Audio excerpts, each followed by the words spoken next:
Hey, it's me, Tammy B, and this is my review for Dancing Dolls.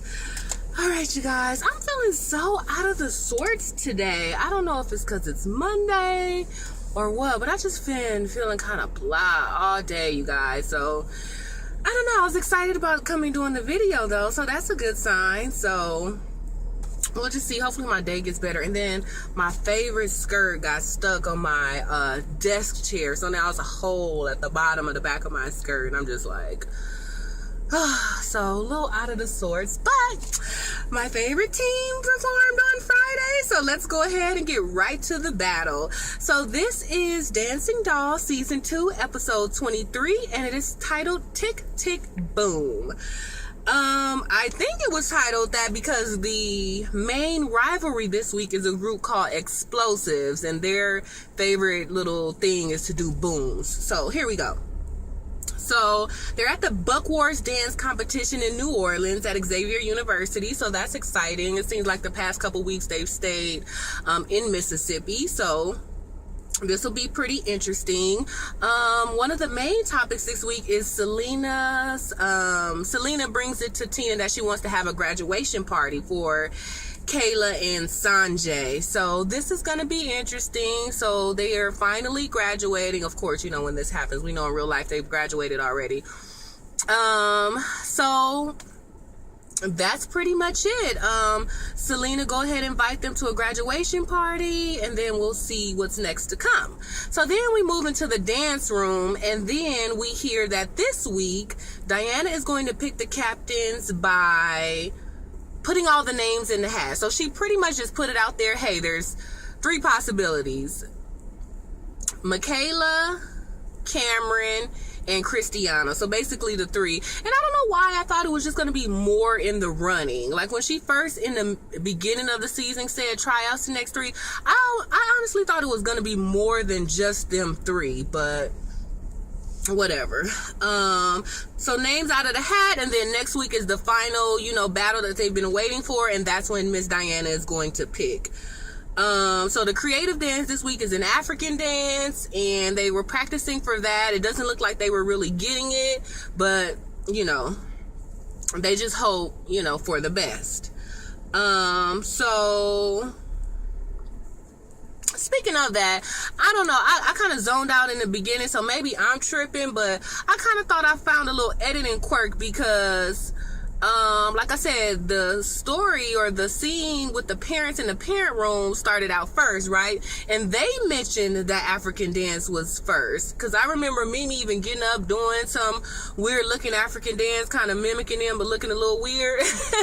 And then the next scene, while we're in the dollhouse, Diana reveals that, says or mentions it's an African. So I was like, okay, so was that a little, did I just miss something before that, or was that a little editing quirk to have the parents mention that this week had an African theme, but then go into the dollhouse and have Miss Diana announce to the girls that it's an African theme? So I was like, okay, something was off there. But anyway, you guys, the parents are not cool with Miss Diana doing this whole names out the hat thing. They like, come on now, this is ridiculous, just pick, right? And at first I was kind of like, I didn't like the names out of the hat thing either. Number one, I like the captain stand battles. I mean, I don't like pitting the girls against each other, and I hope they're mature enough to not take what's happening with the captain's battles into their friendship. But I like seeing the captain's battle. So, I was kind of disappointed that wasn't going to be a captain's battle, but then I kind of understand the parents' perspective. Okay, this names out of a hat thing is supposed to be random, but hey, like I mentioned before, it's a competition, real competitions on TV where you would win hundreds of thousands of dollars. They have little quirks and little, what do I want to say, something that throws a wrench in the game for the runner-up and stuff like that. So, I actually somewhat understand it. And then how I also looked at it as, so it's out of 3 girls. We know that for sure, right? So if the girl who really gets picked for captain, if she does this battle and is super bombed, then boom, next week that's proof of why she gets to be the captain. But let's say another girl who doesn't get picked for captain go, it could kind of be like, boom, well, that was your last chance to lead. So you do have your experience in leading, but unfortunately you're not picked for captain, but at least you had, your shine as a stand battle person that week. So I can kind of see it kind of working out both ways, actually. So anyway,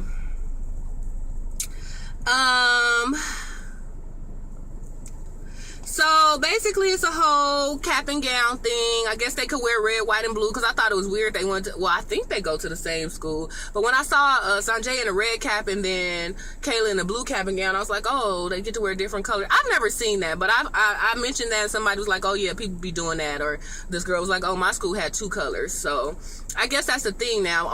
Every time I've graduated, everybody had the same color cap and gown, but I guess. So they're at a little graduation party. It looks nice. They're taking pictures. Kayla's mom wants to get kind of mushy, but she doesn't want to steal the shine from Kayla on her day. So I thought that was cool, but I did kind of want to see Kayla and her mom kind of talk about what a milestone this is for Kayla's mom, Tina, because it's like, dang, I never made it to this point. I mean, I don't remember if she dropped out or not, but knowing she was pregnant at that time, so I kind of would like to have seen that heart to heart, but I guess, week before last, they had enough heart to heart with the whole college thing. So they go outside and take pictures, you guys. So next thing you know, Sanjay's dad, JJ, rolls up in a drop top Infinity, y'all, and it was a cute little car. But the only thing, I was just like, the Mississippi roads, I mean, I don't know. I know there's a lot of developed parts in Mississippi, so clearly maybe that's where they live, but I just thought about if I had that car and I was going to like my great grandma's house and it's just a dirt road, I would have been like, I wouldn't be able to even enjoy the drop top, but the road they was on was paved, so I was like, I hope she only drive. Well, clearly she'll just have to roll it up whenever she drive on a dirt road part, but so that was really cute. It was a little bit cheesy, but like I said, it was cute. Anytime I see a father and daughter doing something cute, it brings a soft spot to my heart. So that was really cute, and I kind of like the fact that he didn't tell Selena, because it seemed like she probably would have blew the surprise anyway, So JJ, the father, was like, you work hard, I'm gonna let you play hard. So then they kind of showed a scene of Sanjay driving off in the sunset in her new drop top Infinity. And then Tina, Kayla's mom, was like, dang, y'all make my little gift card seem like nothing. I was like, okay, because, yeah, I mean, that was a cute little gift if you got it. But I was kind of wondering now, I wonder, do they got it like that? Or is this just a leased car for the show? But, I mean, for her sake, I hope so. But I know she's going to Connecticut or something, right? So what is she going to do? I mean, you could take the car with you. But anyway. So that was their cute little graduation party. So then we just get to the dance battle, you guys. So Michaela's name got picked out of the hat, so Michaela's gonna lead.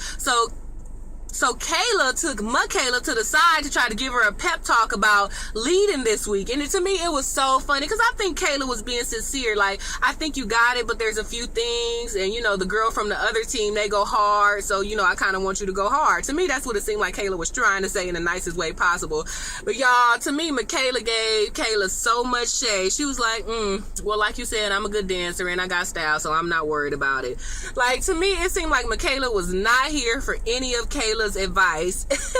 And to me, Kayla did pick up on that attitude, but she didn't even let it faze her or say something crazy back. She was like, well, to me, she kind of threw a little shade back, was like, all right then, well, you'll get it eventually, like letting her know, like, okay, if that's how you feel, okay, but just to let you know, you don't got it, and hopefully you will get it eventually. So I thought that was a really cute scene. Like, I was kind of happy to see, not to say no tension, but just some one-on-one interactions with the girls, other than we saw Cameron and Kayla last week. But I don't know, that scene was real cute to me. I was like, am I tripping? Was Michaela not being at stake? Because I think she was being, but I mean, I get it, especially if you gunning for captain, you gotta let the captain know. No, I got it. Like, not to say that she's not accepting towards advice, but I think because people keep questioning her, like, do she got it now? I think Michaela was trying to let her know, yeah, I do got it, even though a small bit of it came up like, oh, you can't accept criticism or whatever. But hey,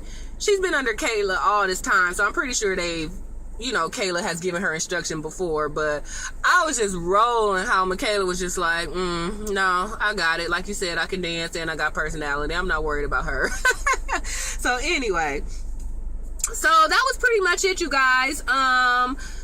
Compton was in the house. I was like, woo woo, but they what do you call it? Like call and response things or call. It was so ghetto. I was just like, okay, I get it. I mean, I guess it has to be like, but I was like, I couldn't even understand what they was saying, but they was so gang banging on their little call on the bus. So that was kind of funny. They had a pretty little chocolate girl in the front of the bus. I was like, oh, that little girl was so beautiful. I was like, you better go ahead, girl. But anyway, so what were they called? The Diamond Divas of Compton. And I've heard of Diamond Divas, but I've seen them in the Martin Luther King parade like years ago, but I definitely didn't know that they were on the level of, Dancing Dolls and to be able to compete with them. So kudos to them. But the only thing that their creative dance, it didn't look good. Like, well, we all know, or I don't know if you guys know, but they play different music than what they're really playing, because if you play certain songs on the radio, you have to pay. Or on the TV, you have to pay. So the dance battles we be seeing is to different music. So they look like they had on Michael Jackson clothes, like maybe they was doing a Thriller theme, but of course the music, I'm like, come on, y'all. They put on some little disco song. I was like, y'all could have put on something at least close to Thriller, because that's what I get. It looks like a little Thriller theme. They had on tattered clothes, and I think the raggediness of the clothes didn't make them look good, and they didn't look as sharp. So I was happy to see Compton on the map, but then I was like, man, like, it made their performance look whack or whatever. So whatever, I don't know what they did. And then Explosive, they did some kind of circus act where they had, twirlers and gymnasts and flips. It was like a lot of girls on the stage, so it was nice, but it was a lot going on, maybe a smidge too much. So they did good though. They have precision, they have energy, they have uniformity, so the Explosive creative dance was really good. So then the next scene, you guys, is our what has come to be our love, what do you call it? Our love to hate scene with Miss Diana and another coach in the hallway. And I don't know. So anyway, the Explosive coach came out. Her name is Sharkeisha. And you know what though, y'all? The last 2 weeks, the little hallway scene been so messy, like almost fighting. And I know, everybody like drama, so it's somewhat entertaining. But although this hallway scene with Sharkeisha was boring and dry, I really like it better than the fights, because it's like, we want to teach these kids good sportsmanship. So it's cool to have a few little disses. It's cool to, throw a little bit of shade, but to go to the point where y'all want to fight, like coaches want to fight each other in the hallway or fight each other on the dance floor, to me that's way too much, regardless of how entertaining it may be, So, Sharkeisha, she actually didn't even have no good comebacks other than, oh, y'all trying to mimic that we from Texas. Like, if you ain't from Texas, you don't know nothing about it, or something like that. Or maybe that was after the battle. But, she didn't even really have no good darts to throw. But I just think it was, like, cute just to be like, okay, oh, we ready for you this time. Oh, we lost next time. Oh, I see you on the dance floor. Or, she said, nothing big, everything big comes from Texas, or whatever, she was just saying little stuff, and, it was just a little finger pointing handshake, and that's it. Like, they didn't cuss, they didn't fight, it wasn't, like, super extra shade where they're disrespecting each other's body or face, so I actually kind of liked their fight, even though it wasn't a fight. So that was it, you guys. So then they moved on to the stand battle. It was D3 Elite versus the Dolls. I really don't even remember what D3 Elite did. The Dolls, they did their stand battle. Michaela, she was giving face, she was giving body. She got these really huge eyes, and sometimes I really don't know what her eyes are doing. So at first I was like, I don't get her facial expressions, but as the dance kept going on, I was like, oh, she's taunting, she's giving it, she's killing it. So she did a really good job.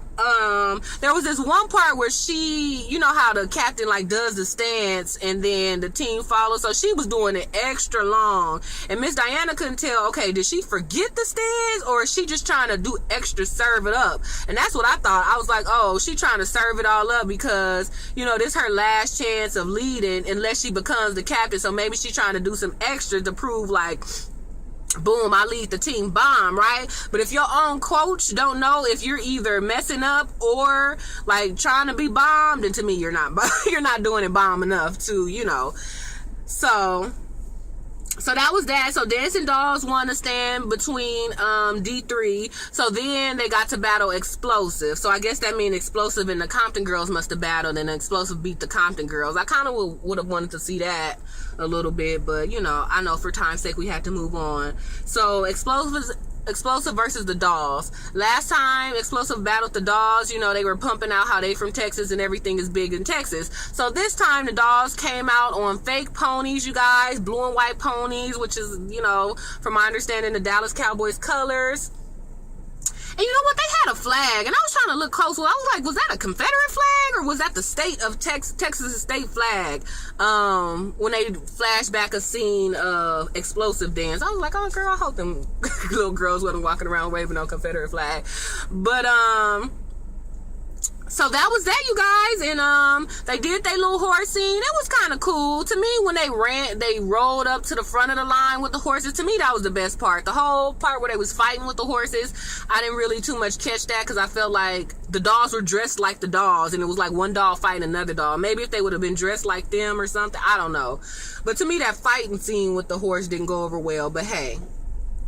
So anyway, that was pretty much it, you guys. That was the stand battle, and guess what, y'all? DD4L won Creative Dance, surprisingly, and DD4L won the stand battle. Now, as far as the Creative Dance, you guys, even all the moms was like, that wasn't our best Creative Dance, the African dance, because they had half dressed up in black, half dressed up in white. The black girls with the black killed it, and the girls with the white, they kind of blew it. But they still won. So I was like, all right, y'all. Is the show biased or the judge biased? Like, hey, we only on TV because of Dancing Dolls, so we gonna let them win anyway? Or is it not biased, and maybe the judges are like, okay, the other teams, they be lackluster the whole performance through, but Dancing Dolls, they be bombed the whole way through, but they probably have a major blow it, but then they come back up and be bombed the rest of the way through. So to me, that's what it is. It's either they biased and that's why they won even when they wasn't the greatest, or maybe it's like their energy typically is just so much higher. So yeah, they be blowing it every now and then, but just the overall performance is still better than the teams that's lackluster all the way through. So that's how I look at it. So I don't know. So we'll see, you guys. So that was Dancing Dolls review for the episode titled Tick Tick Boom. So everyone's proud of the girls. Diana's proud of the girls for winning. We see Sanjay and Kayla officially graduate. So they showed a few pictures from the actual graduation, and I guess they had some other seniors on the team who are not necessarily on the show, but Miss Diana shouted them out too, so that was pretty good. So that's it, you guys. I think we have 1 or 2 episodes left. I'm excited to find out who this captain is, even though yesterday or day before yesterday, Miss Diana posted a picture of all the girls taking a photo and cameras in the front, so people were saying like, oh, Cameron must have won, but whatever. I don't like interpreting stuff from Instagram. I just rather wait till it come out for real. So that was it, you guys. You know what's up. Give me the thumbs up on this video. Go ahead and subscribe to my channel if you have not. And that is pretty much it. Hit me up on Twitter at TammyB_. That's TAMI, the letter B, and the symbol _. All right. See you next time.